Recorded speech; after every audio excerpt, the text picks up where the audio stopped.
Não é uma doença propriamente dita. A hipertensão é um estado. Porque se eu tiver uma causa específica, por exemplo, deficiência de magnésio, e eu faço a suplementação com magnésio, se era isso que estava causando a hipertensão, aquilo era apenas um estado.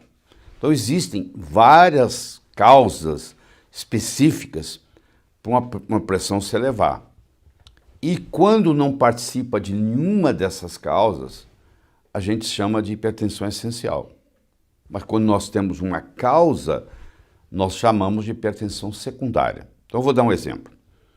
Hipotiroidismo. A pessoa que tem hipotiroidismo, que é muito comum cada vez mais na população, ela começa a produzir nas artérias uma coisa chamada mucina. E essa mucina, ela vai como que entupindo os vasos. E ela vai aumentando a resistência periférica. Então o coração tem que aumentar a pressão para jogar o sangue lá na frente, porque o caminho ficou mais difícil. Então se eu pego um paciente desse e encontro que ele está com os níveis pressóricos elevados, e eu baixo a pressão dele, apesar de eu estar normalizando os números, no frigir dos ovos eu estou prejudicando ele, porque agora ele não tem essa perfusão periférica do sangue chegando lá. Nesse caso, se eu trato o hipotiroidismo, era apenas um estado, a hipertensão vai embora. Isso pode acontecer com resistência insulínica, é o paciente diabético, que tem muita insulina, primeiro começa com muita insulina, a insulina retém sódio, o sódio retém água e sódio aumentado aumenta o volume de sangue aumenta, multiplicado pela resistência, vai aumentar o débito cardíaco, vai aumentar a pressão. É outro caso. É uma deficiência de vitamina D3. Então tem gente, por exemplo, que toma sol, a pressão melhora. Por que a pressão melhora? Porque um dos componentes que estava contribuindo para a pressão alta era a vitamina D3. É o ácido úrico elevado. É uma intoxicação, por exemplo, por chumbo, alguém que trabalha com pintura, tá? Alguém que trabalha exposto a metais pesados. É uma pessoa que tem uma infecção dentária, que está lá aparentemente assintomática, mas que está liberando toxinas o tempo todo. Isso também contribui. Então, esses tipos de hipertensão, que às vezes no consultório a gente não dá muita bola, elas constituem um certo percentual da população dos pacientes hipertensos. Esses têm uma hipertensão secundária que devem ser tratados. Se não for retirada a causa, esse paciente agora vai tomar remédio a vida inteira e a causa está lá para ser tratada. Porque a pressão, na hora que você coloca uma pressão num sistema, um dos riscos é esse sistema se romper. Então, por exemplo, se eu tenho muita pressão nos vasos do cérebro, esses vasos do cérebro se acomodam até um certo ponto e tem um limite, tudo tem um limite. E se passar desse limite, ele pode romper e pode ter uma hemorragia, pode vazar sangue no cérebro. E no momento que vaza sangue no cérebro, como o cérebro está dentro do crânio, que é uma cavidade fechada, a pressão intracranial aumenta mais ainda, e isso pode causar lesão até irreversível. Então o paciente pode ter o que se chama um acidente vascular cerebral, que agora mudou de nome, chama acidente vascular encefálico, que é a mesma coisa, mas vamos conversar o termo mais conhecido, que é o AVC, que é o acidente vascular cerebral, e esse acidente vascular cerebral ele pode ser ou por isquemia, entupiu, ou por hemorragia, que é o chamado o acidente vascular cerebral isquêmico, que é o mais comum, e o acidente vascular cerebral hemorrágico. E a hipertensão a longo prazo contribui para os dois. Os estudos mostram que pessoas que têm pressão arterial elevada e são tratadas, eles podem diminuir até em 40% a incidência de complicações. Isso é interessante saber. Mas eu também tenho que tomar cuidado, porque às vezes eu estou tão preocupado com o número que eu esqueço as consequências. Eu dependo muito do remédio que eu esteja usando.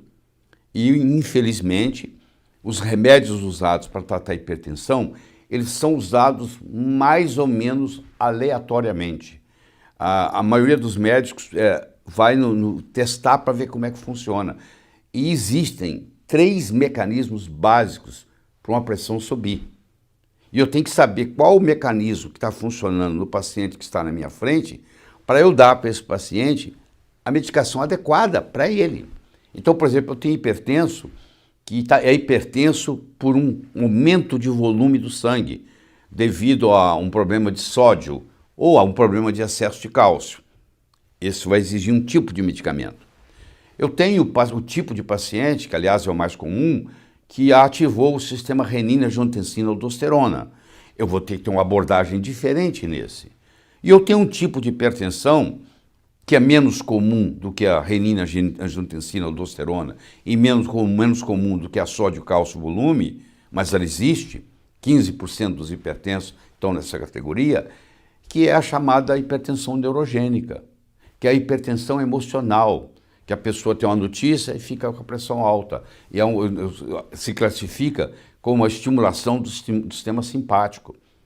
Então eu posso ter um paciente que está com a pressão alta pela estimulação do sistema simpático, eu posso ter um paciente que está com pressão alta porque aumentou o volume sanguíneo, retenção de sódio e de água, eu posso ter um paciente que está hipertenso porque ativou o sistema renina-angiotensina-aldosterona. Se eu não levo isso em consideração no meu diagnóstico de que tipo de pressão esse paciente tem, eu posso estar dando para um paciente o medicamento errado. Então, por exemplo, eu vou dar um diurético para uma pessoa que tem renina-angiotensina-aldosterona. O diurético vai estimular a renina. Então, na realidade, eu estou até piorando o quadro. Então, não existe um remédio que vai funcionar em todas as pressões altas. Eu tenho que primeiro caracterizar o tipo que é, para depois eu fazer a aplicação. Então isso é muito importante. Por isso que na prática você vai ver que infelizmente nem todo paciente com pressão alta está sendo tratado, porque a hipertensão é uma doença silenciosa, e infelizmente aqueles que estão sendo tratados, pelo menos nos Estados Unidos, no Brasil pode ser até pior, 35% a pressão não está controlada adequadamente. Então, apesar de estar recebendo os remédios, na realidade não está funcionando porque a pressão ainda não foi normalizada de acordo com os critérios. Eu oriento esse paciente a conversar com o médico que está cuidando e levantar a hipótese de talvez essa hipertensão seja secundária a um hipotiroidismo, a uma deficiência de magnésio, a uma deficiência de vitamina D3, a uma elevação do ácido úrico, a um metal tóxico que está incomodando, a uma infecção dentária, porque se não está conseguindo controlar, ou até mesmo pode ser que o remédio está inadequado. O paciente tem um tipo de hipertensão e o remédio que está sendo usado é para outro tipo de hipertensão. Então, por isso que é importante nós classificarmos a hipertensão quanto ao mecanismo de ação em 3 tipos. A volume dependente, a renina-angiotensina-aldosterona dependente e ao sistema nervoso simpático dependente. Esse é um trio. E cada um desses vai ter um remédio de preferência. Então, o que eu estou querendo mostrar aqui, por isso que você tem que ir ao médico, porque muitas vezes você vai na farmácia e compra um remédio antihipertensivo e esse remédio não vai bater com o tipo de hipertensão que você tem. Você vai sofrer os efeitos colaterais dos remédios, que todos eles têm. Se você está duvidando de mim, eu quero que você olhe a bula, porque por lei é obrigado a ser colocado na bula o que o remédio pode fazer. Eu acho que você hoje, com a internet, com todo o conhecimento que existe, você tem que estar a par de tudo isso, porque a saúde é sua, a doença é sua, e você tem que ser o mais responsável pela sua saúde do que o médico. Você não pode entregar isso, delegar isso para ninguém. Você é responsável pela sua saúde. O médico vai te orientar o que você pode fazer, o que você não pode fazer, mas no final das contas é você que tem que cuidar de você. Então você tem que tomar cuidado, a automedicação aqui não se aplica. Tem muita gente que vai na farmácia, compra um remédio antihipertensivo que não tem nada a ver com o tipo de hipertensão que ele tem e as consequências podem ser drásticas. Pode ter um acidente vascular cerebral, pode nunca mais andar, pode nunca mais falar, porque fez a coisa errada. Geralmente, o vegetal, quanto mais verde, mais escuro verde, significa que tem mais clorofila. Se tem mais clorofila, tem mais magnésio. Um que se destaca é o espinafre. O papai estava certo. O espinafre é um dos alimentos muito rico em magnésio. A couve nossa aqui brasileira, tem magnésio, mas sem dúvida o que tem mais magnésio dos alimentos todos é o cacau.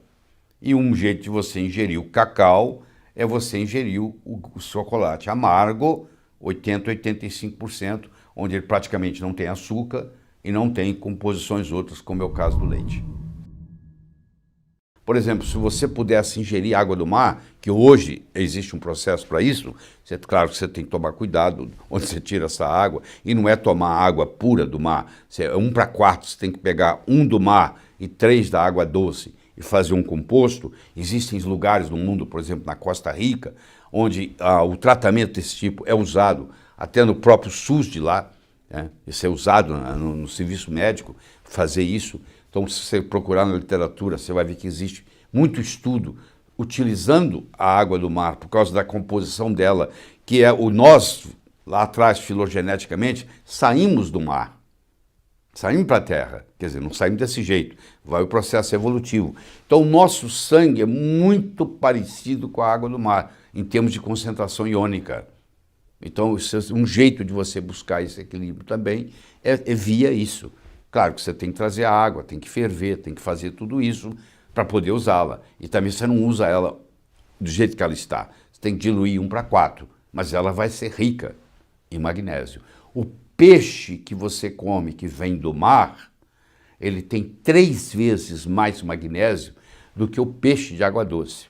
Aliás, o peixe de água doce no Brasil, você tem que tomar muito cuidado, porque muitos rios, eu não vou dizer que todos, mas a grande maioria, está contaminado. Então, em geral, o peixe de água doce está contaminado e tem pouco magnésio. Enquanto que o peixe da água salgada está muito menos contaminado, porque o oceano é muito grande, há uma diluição do processo e é muito rico em magnésio. Então, chega a ser 3, 4 vezes mais magnésio por 100 gramas no peixe do mar do que no peixe da água doce. O cloreto de sódio, que é o sal que você tem na mesa, é altamente prejudicial. E 30% dos pacientes hipertensos são sensíveis a esse cloreto de sódio. O sal integral já é uma história diferente. Você vai ter casos onde o paciente é hipertenso, fazendo uso de cloreto de sódio de mesa, sal de mesa, e quando a gente passa ele para o sal integral, eu nem vou falar não para dizer que eu estou fazendo alguma propaganda aqui, passar para o sal integral, que tem os 84 minerais, às vezes a pressão até baixa, até reduz. Porque, por exemplo, no sal integral você vai ter potássio, no sal integral você vai ter magnésio, que aliás tinha.